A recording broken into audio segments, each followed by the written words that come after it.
নমস্কার বন্ধুরা।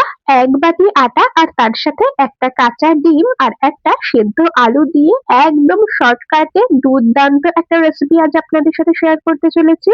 খুব জোরে খিদে পেয়ে গেলে মাত্র 10 থেকে 15 মিনিটের মধ্যেই তৈরি করে নিতে পারবেন এই দারুণ টেস্টি রেসিপিটা। বাড়ির বাচ্চা থেকে বড় সবাই দারুণ পছন্দ করবে। আশা করছি আপনাদের রেসিপিটা ভীষণ ভালো লাগবে। তাহলে বন্ধুরা চলুন আর বেশি দেরি না করে রেসিপিটা শুরু করা যাক। তো সবার প্রথমে এখানে আমি একটা মিডিয়াম সাইজের আলুকে টুকরো করে কেটে নিয়ে প্রেসার কুকারে দুটো হুইসেল দিয়ে সেদ্ধ করে নিয়েছি। তারপর আলুর খোসাটাকে ছাড়িয়ে একটা সাইডে সরিয়ে রাখলাম। এরপর একটা বড় পাত্রের মধ্যে ছোট বাটি মেপে এক বাটি নিয়ে নিলাম ময়দা বা আটা, যে কোনো কিছুই ব্যবহার করতে পারেন। আমি এখানে ময়দা দিয়েই রেসিপিটা তৈরি করছি।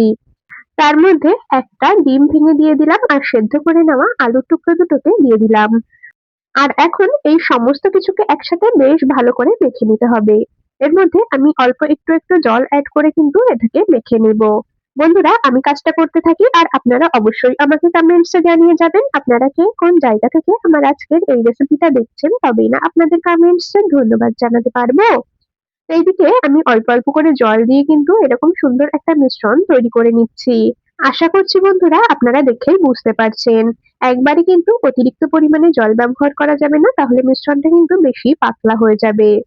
এরকম ভাবে আমি অল্প করে জল দিয়ে বেশ ভালো করে হাত দিয়ে একটু চটকে মেখে নিচ্ছি। তবে চাইলে আপনারা কিন্তু হ্যান্ড উইক্সের সাহায্যেও খুব ভালো করে কিন্তু মিশিয়ে নিতে পারেন। তো এরকম ভাবে বেশ ভালো করে হাত দিয়ে ফেটিয়ে নিলে আমার মনে হয় রেসিপিটা বেশি খেতে ভালো লাগে আর একদম সফট তৈরি হয়। তো যাই হোক, দেখুন এরকম ভাবে প্রথমে আমি এটাকে রেডি করে নিয়েছি আর এখন এটাকে ঢাকা দিয়ে মোটামুটি 5 মিনিটের মতো রেস্টে রাখবো। 5 মিনিট এটা রেস্টে থাকুক আর এই সময় আরো বাকি কিছু কাজ কমপ্লিট করে নিই। এখানে ওভেনে বসিয়ে দিয়েছি একটা কড়াই। কড়াইটা খুব ভালো করে গরম করে নিয়ে তার মধ্যে একটা গোটা শুকনো লঙ্কাকে একটু ছোট টুকরো করে ছিঁড়ে দিলাম। শুকনো লঙ্কাটা একটু প্রথমেই ভাজা করে নেব, যেহেতু শুকনো লঙ্কা ভাজা হতে একটু সময় লাগে। তেল দিয়ে নিয়ে একদম শুকনো কড়াইতেই কিন্তু মসলাটা ভেজে নিচ্ছি। এরপর হাফ চামচের মতো দিয়ে দিলাম গোটা পাঁচফোড়ন। শুকনো লঙ্কা আর পাঁচফোড়নটাকে সুন্দর করে ড্রাই রোস্ট করে নিতে হবে। সুন্দর একটা ভাজা গন্ধ বেরোনো পর্যন্ত ভেজে নেব। তো ওই মোটামুটি আমি মিনিট খানিকের মতো একটু নেড়েচেড়ে গ্যাসের ফ্লেম মিডিয়াম টু হাইতে দিয়ে ভেজে নিয়েছি। সুন্দর করে ভাজা গন্ধ বেরিয়ে গেছে। আর এখন এটাকে গুঁড়ো করে নিতে হবে। সেজন্য আমি মসলাটা সরাসরি হামানদিস্তার মধ্যে নামিয়ে নিচ্ছি। একটা হামানদিস্তার মধ্যে আমি ভাজা মসলাটা নামিয়ে নিলাম আর এখন একদম মিহি করে এটাকে গুঁড়ো করে নেব।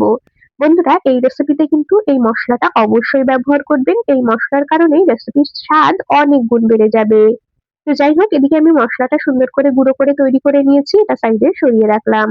এরপর নিয়েছি দেখুন এরকম একটু ছোট সাইজের দুটো পাকা টমেটো। টমেটো দুটোকে সুন্দর করে ছোট করে কেটে নিতে হবে। টমেটো দুটোকে আগে থেকেই পরিষ্কার করে ধুয়ে নিয়েছি। টমেটোর যে বীজের অংশ বা দানার অংশগুলো রয়েছে সেগুলোকে ফেলে দেবো, তারপর ছোট করে টুকরো করে কেটে নেব। আপনাদের হাতের কাছে যদি গাজর, ক্যাপসিকাম, বিনস এই সমস্ত সবজি থাকে তবে সেগুলোও ব্যবহার করতে পারেন। আমার কাছে যেহেতু ছিল না সেজন্য আমি আর সেগুলো ব্যবহার করছি না। তো এদিকে দেখুন এইরকম ভাবে টমেটোর মাঝখানে যে বীজের অংশগুলো রয়েছে সেগুলোকে ফেলে দিয়ে তারপর ছোট টুকরো করে কেটে নিচ্ছি।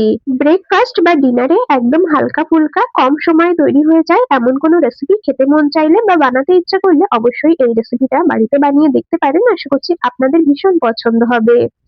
তো যাই হোক, এদিকে আমি দেখুন দুটো টমেটোকে ছোট টুকরো করে কেটে নিয়েছি। এরপর নিয়েছি এরকম একটা পেঁয়াজ। বেশ বড় সাইজেরই একটা পেঁয়াজ নিয়েছি। পেঁয়াজের উপরের খোসা ছাড়িয়ে নিয়ে সুন্দর করে ধুয়ে নিয়েছি। এরপর পেঁয়াজটাকেও ছোট করে কেটে নিচ্ছি। আর আপনারা যতটা পরিমাণে রেসিপিটা তৈরি করবেন সেই হিসাবে কিন্তু পেঁয়াজ, লঙ্কা, টমেটো, মসলা সমস্ত কিছুর পরিমাণ কম বেশি করে দিয়ে নেবেন। তো এদিকে আপনাদের সাথে কথা বলতে দেখুন পেঁয়াজটাকে সুন্দর করে কুচিয়ে কেটে নিয়েছি। এরপর নিয়েছি 4টে কাঁচা লঙ্কা। কাঁচা লঙ্কাগুলোকেও সুন্দর করে ছোট করে টুকরো করে কেটে নিচ্ছি, মানে কুচিয়ে কেটে নিচ্ছি। আপনারা যেই রকম ঝাল খাবেন সেই হিসাবে কাঁচা লঙ্কার পরিমাণ কম বেশি করে দিয়ে নেবেন। আর বাচ্চাদের জন্য বানালে কাঁচা লঙ্কাটা স্কিপ করে যাবেন। তো যাই হোক, সমস্ত কিছু সুন্দর করে কাটাকাটি করা হয়ে গেছে, সাইডে সরিয়ে রেখেছি।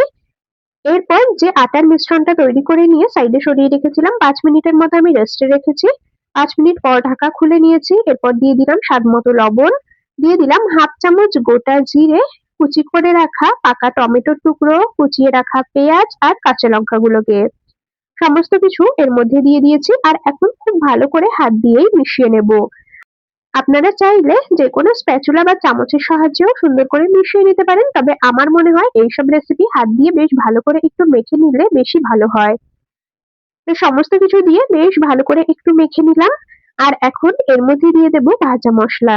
যেটুকুনি ভাজা মসলা আমি তৈরি করেছি সবটাই এর মধ্যে দিয়ে দেব। আর বন্ধুরা আবারও বলছি, এই ভাজা মসলাটা কিন্তু অবশ্যই ব্যবহার করবেন। এই ভাজা মসলার কারণেই এই রেসিপির স্বাদ গন্ধ একেবারে দ্বিগুণ হয়ে যাবে। তো যাই হোক, ভাজা মসলাটা দিলাম, খুব ভালো করে আবারও মিশিয়ে নিচ্ছি। আর আমার মনে হচ্ছে মিশ্রণটা একটু ঘন হয়ে গেছে, তাই জন্য আমি এর মধ্যে আরো অল্প কিছুটা পরিমাণে দিয়ে দিচ্ছি জল। মিশ্রণটা কিন্তু খুব বেশি পাতলা হবে না, আবার খুব বেশি ঘন হবে না, একদম মিডিয়াম ঘনত্বে রাখতে হবে। মিশ্রণটা এরকম অল্প একটু জল দিয়েছি, ব্যাস, এর থেকে আর বেশি কিন্তু দেবো না। আর এর মধ্যে আমি টেস্ট ব্যালেন্সের জন্য সামান্য পরিমাণে দিয়ে দিচ্ছি চিনি। দেখুন, ছোট চামচ মেপে হাফ চা চামচের মতো চিনি দিলাম, আবারও খুব ভালো করে মিশিয়ে নিচ্ছি। তবে যারা পছন্দ করেন না তারা স্কিপ করে যাবেন। তো এদিকে আটার মিশ্রণ আমাদের একদম রেডি হয়ে গেছে, এখন এটাকে সাইডে সরিয়ে রাখবো। নাস্তাগুলোকে তৈরি করে নেওয়ার জন্য চলে যাব ওভেনের কাছে। গ্যাসের ওভেনে দেখুন একটা তাওয়া বসিয়ে দিয়েছি। তাওয়াটা খুব ভালো করে গরম করে নিয়ে তার মধ্যে আমি ৩-৪ ফোঁটার মতো দিয়েছি সাদা তেল। তেল দিয়ে তেলটাকে তাওয়ার চারিদিকে খুব ভালো করে একটু একটা খুন্তির সাহায্যে মাখিয়ে নিলাম। তেলটা খুব ভালো মতো গরম হয়ে গেছে, আর এখন এর মধ্যে তৈরি করে রাখা মিশ্রণ থেকে ওই ২ হাতা মতো মিশ্রণ নিয়ে আমি এরকম ভাবে তাওয়ার মধ্যে দিয়ে একটু গোল করে নেব। একদম সহজ রেসিপি, সিম্পল রেসিপি। বাচ্চাদের স্কুলে টিফিন বক্সেও কিন্তু আপনারা এই রেসিপিটা বানিয়ে দিতে পারেন।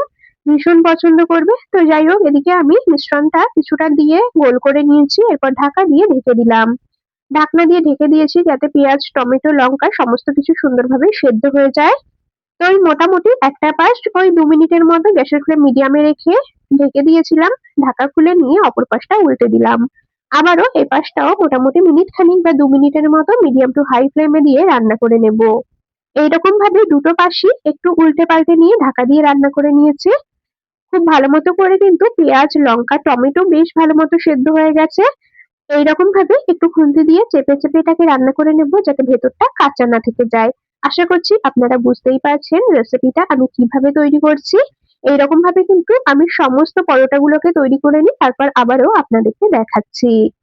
তো এইদিকে দেখুন, প্রথম পরোটাটাকে সুন্দর করে সেঁকে নিয়ে তুলে নিয়েছি একটা পাত্রে, আর এই একই রকম ভাবে বাকিগুলোকেও তৈরি করে নিই, তারপর আপনাদেরকে দেখাচ্ছি। বন্ধুরা, আপনারা কারা কারা এইরকম ভাবে পরোটা বা নাস্তা বাড়িতে বানান অবশ্যই কিন্তু কমেন্টস করে আমাকে জানিয়ে যাবেন।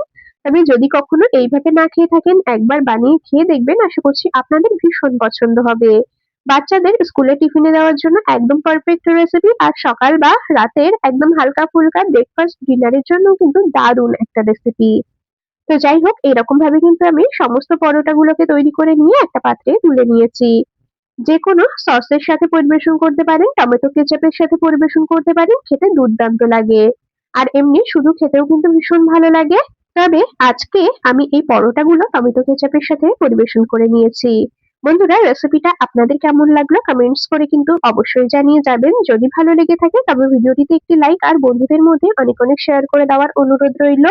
আর বন্ধুরা, আপনাদের কাছে একটা রিকোয়েস্ট, আপনারা যদি ভিডিওটা ইউটিউব চ্যানেল থেকে দেখে থাকেন অবশ্যই কিন্তু সাবস্ক্রাইব করে রাখবেন, আর যদি ফেসবুক পেজ থেকে দেখে থাকেন পেজটিকে ফলো করে রাখবেন এইরকম আরো দারুণ দারুণ রেসিপির আপডেট সবার আগে পাওয়ার জন্য। তাহলে বন্ধুরা, আজ এখানেই শেষ করছি। আবার দেখা হবে পরবর্তী কোনো রেসিপির সাথে। ততক্ষণ সকলে ভালো থাকবেন, সুস্থ থাকবেন।